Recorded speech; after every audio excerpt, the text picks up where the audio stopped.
Hi everyone, आज की इस वीडियो में सप्ताह 7 निबंध लेखन ब्रिज कोर्स कक्षा 9B हिंदी के लिए जो आपकी विद्यार्थी कार्य पुस्तिका है, इसके सप्ताह 7 निबंध लेखन को हम कंप्लीट सॉल्व करेंगे।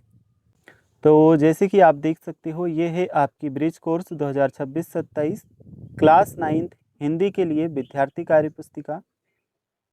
और ये जो बुक है आपकी टोटल 8 सप्ताह में डिवाइड है।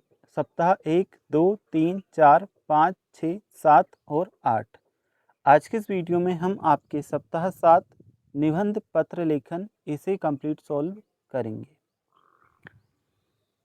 तो देखिए, डायरेक्टली हम आपके सप्ताह 7 निबंध लेखन पे आ चुके हैं। यहाँ पे हमें सबसे पहले निबंध का अर्थ बताया है, ध्यान रखने योग्य कुछ बातें दी हैं, निबंध के अंग बताए गए हैं। थोड़ा सा नीचे हम चलेंगे तो यहाँ से हमारे कार्यपत्रक स्टार्ट होते हैं और यहीं से जो प्रश्न है इनके आंसर हमें कंप्लीट करना है। नीचे दिए गए बिंदुओं के आधार पर निबंध को पूर्ण कर लिखिए। तो यहाँ पे नीचे हमें कुछ बिंदु दिए हैं, इनके आधार पर हमें क्या करना है, निबंध को कंप्लीट करना है। सबसे पहला हमें पॉइंट दिया है प्रस्तावना। तो प्रस्तावना में हमने क्या लिखा है, देखो। प्रस्तावना, पर्यावरण वह आवरण है जो हमें सभी जीवों को घेरे हुए है। आज प्रदूषण हमारे पर्यावरण के लिए एक बहुत बड़ी समस्या बन गया है।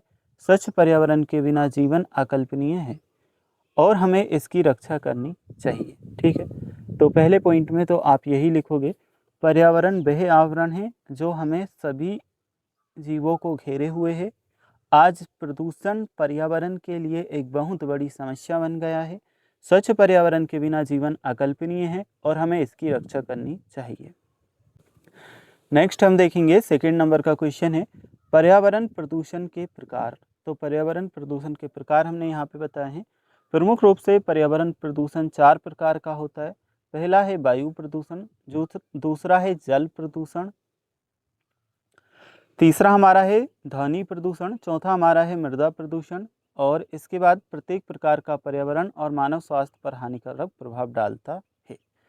तो ये पर्यावरण प्रदूषण के प्रकार हमने लिखे। नेक्स्ट है हमारा पर्यावरण प्रदूषण के कारण, यह हमें लिखना है। तो इसके आंसर में क्या आएगा, बढ़ती जनसंख्या और औद्योगिकीकरण प्रदूषण के मुख्य कारण हैं।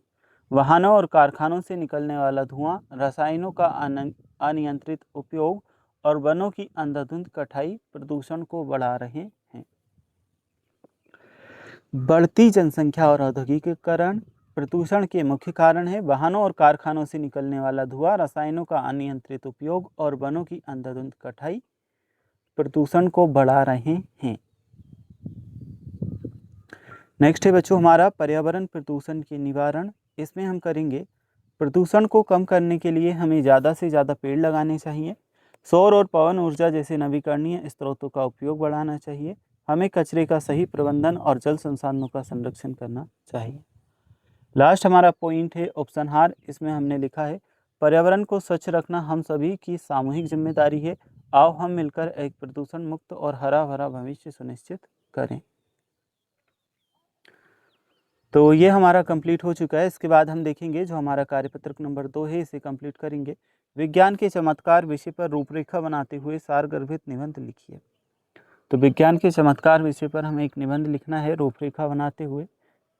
तो रूपरेखा बच्चों, ये जो हम पॉइंट डालते हैं इन्हें रूपरेखा कहा जाता है। सबसे पहला पॉइंट हमने डाला प्रस्तावना। आज का युग विज्ञान का युग है। विज्ञान ने मानव जीवन को सरल और आरामदायक बना दिया है। दूसरा पॉइंट हमने लिखा दैनिक जीवन में। तो सुबह उठने से लेकर रात को सोने तक हम विज्ञान के आविष्कारों से घिरे हैं। बिजली, पंखे, टीवी और रसोई के उपकरण इसके उदाहरण हैं। तो ये हमारा दूसरा जो पॉइंट है वह रहेगा। अब हम देखते हैं जो अगला पॉइंट है, संचार और परिवहन। ठीक है, ये संचार और परिवहन तीसरा पॉइंट। मोबाइल, इंटरनेट और सोशल मीडिया ने दुनिया को एक छोटा गांव बना दिया है। परिवहन के तेज साधनों, कार, ट्रेन, हवाई जहाज ने दूरियां कम कर दी हैं। चिकित्सा, इस वाले में हमने क्या लिखा है, विज्ञान ने कई जानलेवा बीमारियों का इलाज संभव किया है। नई दवाएं और उन्नत शल्य चिकित्सा ने सभी जीवन प्रत्याशा बढ़ाई है।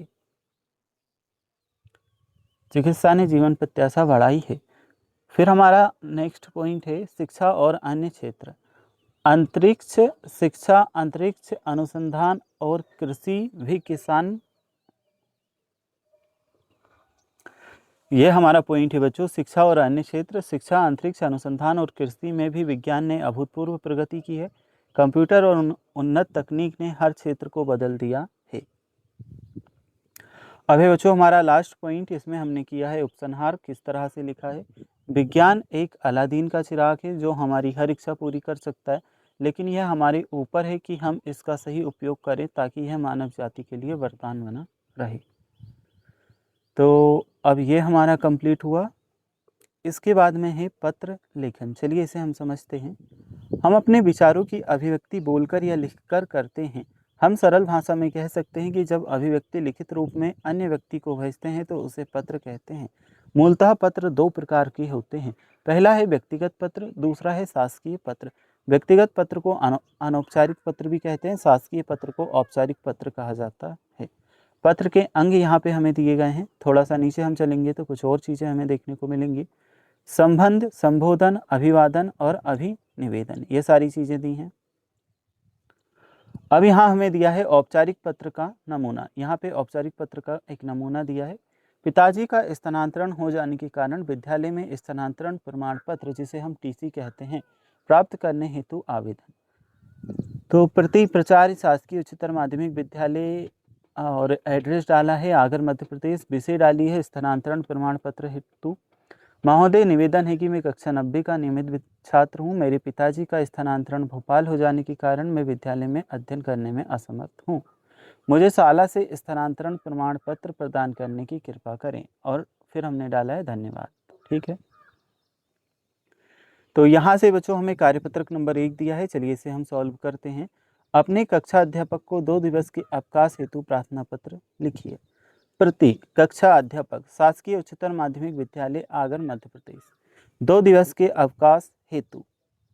महोदय, सामने निवेदन है कि मैं कक्षा 9वीं आ का छात्र हूँ। अचानक बीमार होने के कारण मैं विद्यालय आने में असमर्थ हूँ। कृपया मुझे 2 दिवस का अवकाश प्रदान करने की कृपा करें। सा धन्यवाद। नीचे बच्चों आप डेट वगैरह डाल दोगे, कोई भी डाल सकते हो आपके मन से, और यहाँ पे आपका नाम आएगा जो आपका नाम है।